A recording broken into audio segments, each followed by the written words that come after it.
Hallo ihr Lieben, ich habe für euch eine leckere Nusstorte mit Giotto. Ganz einfach nachzumachen, fangen wir direkt mit der Zubereitung an. Für den Nuss-Biskuitboden benötigen wir als erstes 4 Eier. Dann füge ich eine Prise Salz hinzu. Das Ganze wird schaumig aufgeschlagen. Während ich das auf höchster Stufe schaumig aufschlage, füge ich nach und nach 180 Gramm Zucker hinzu.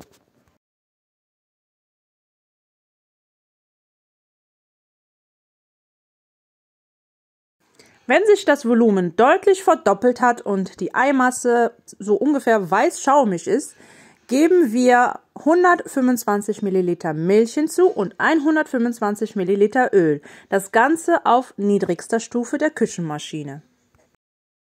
Das Ganze so circa 10-15 Sekunden lang einrühren. Dann vermische ich schon mal Mehl mit Backpulver zusammen.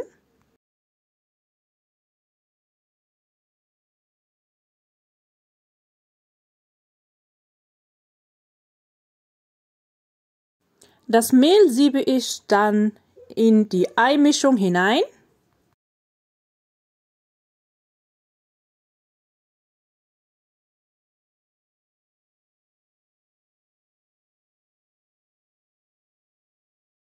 Dazu kommen noch 100 Gramm gemahlene Haselnüsse und das Ganze wird vorsichtig mit dem Teigschaber untergehoben. Nicht mehr mit der Küchenmaschine arbeiten. Wir wollen ja nicht mehr die ganze Luft wieder rausschlagen, sondern ganz vorsichtig mit dem Teigschaber unterheben und auch darauf achten, dass ihr keine Mehlnester mehr im Teig habt. Meine Springform hat einen Durchmesser von 20 cm, den Boden habe ich mit Backpapier ausgekleidet und da rein fülle ich jetzt den Teig und dann kommt das Ganze in den vorgeheizten Backofen bei 170 Grad Ober- und Unterhitze für ca. 50 Minuten. In der Zwischenzeit bereite ich schon mal die Creme vor. Dazu benötige ich 500 Gramm Mascarpone,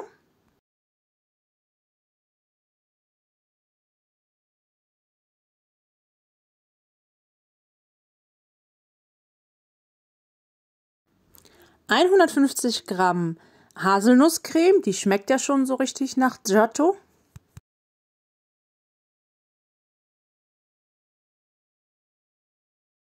Das Ganze wird jetzt erstmal miteinander vermischt bzw. aufgelockert, dass wir keine Klümpchen bekommen von der Mascarpone. Wenn sich die Mascarpone dann mit der Haselnusscreme verbunden hat, geben wir als erstes nach und nach 200 Gramm Schlagsahne hinzu. Erst wenn sich das Ganze miteinander richtig verbunden hat, dann spritzt das nicht mehr so, dann fügt ihr die restliche Sahne hinzu und 4 Päckchen Sahnesteif. Das Ganze wird jetzt so lange miteinander verrührt, bis die Creme wieder fest geworden ist. Wenn die Creme dann fest geworden ist, können wir die so lange in den Kühlschrank stellen, bis der Biskuitboden fertig gebacken und ausgekühlt ist. Den Biskuitboden dann in 3 bis 4 waagerechte Stücke schneiden, je nachdem wie hoch euer Biskuitboden aufgegangen ist. Ganz oben die Kuppe einfach wegschneiden, dann habt ihr eine gerade Fläche. Mein Biskuitboden ist super schön saftig geworden, müsst ihr unbedingt ausprobieren, ist wirklich sehr, sehr lecker.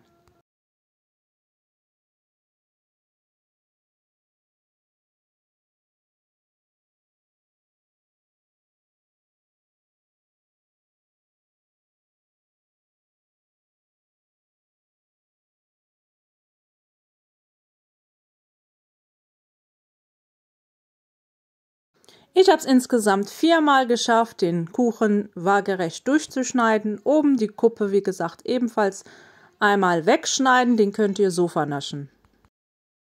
Dann kommt der erste Boden auf eine Tortenplatte, wird mit etwas Milch beträufelt, dann kommt ein Tortenring drumherum und darauf wird dann 1/4 der Tortencreme verteilt. Wenn ihr euch ganz unsicher seid, dann teilt die Creme von vornherein in 4 Teile auf. Das ist dann einmal für die Füllung und einmal zum Einstreichen der Torte. Die Creme einmal glatt verstreichen, dann kommt der zweite Tortenboden oben drauf, ebenfalls mit etwas Milch beträufeln und wieder die Creme drauf. Und das Ganze macht ihr dann so lange, bis ihr oben angekommen seid.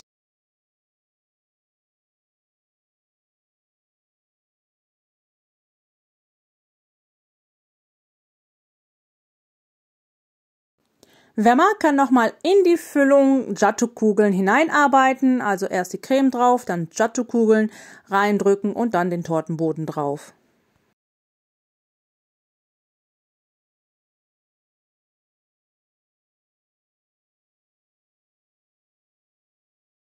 Wenn ihr dann oben angekommen seid, kommt erstmal die Torte für ungefähr 2 Stunden in den Kühlschrank. Die restliche Creme ebenfalls in den Kühlschrank stellen.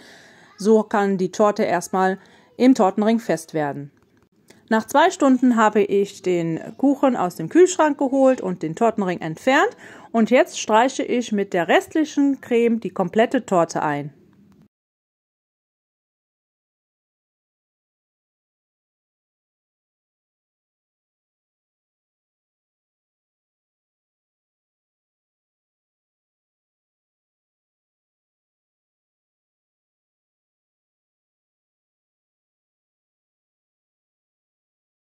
Wenn ihr die Torte dann eingestrichen habt, kommen dann im unteren Drittel geröstete und gehackte Haselnüsse. Das einfach mit der Handfläche leicht andrücken. Für den Schokoladendrip könnt ihr ganz einfach weiße Schokolade nehmen und auf einem Wasserbad schmelzen. Ich hatte jetzt hier noch goldene weiße Schokolade-Drip. Das konnte ich einfach in der Mikrowelle ebenfalls erhitzen und auf die Torte dekorieren. Oben auf der Torte dekoriere ich das Ganze ebenfalls mit gerösteten und gehackten Haselnüssen.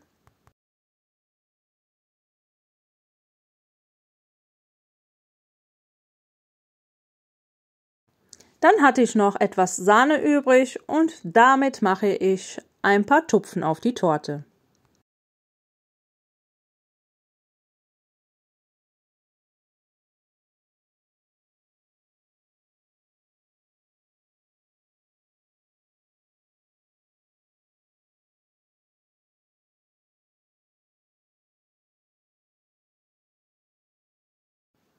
Auf die Tupfen habe ich noch Giotto-Kugeln drauf verteilt.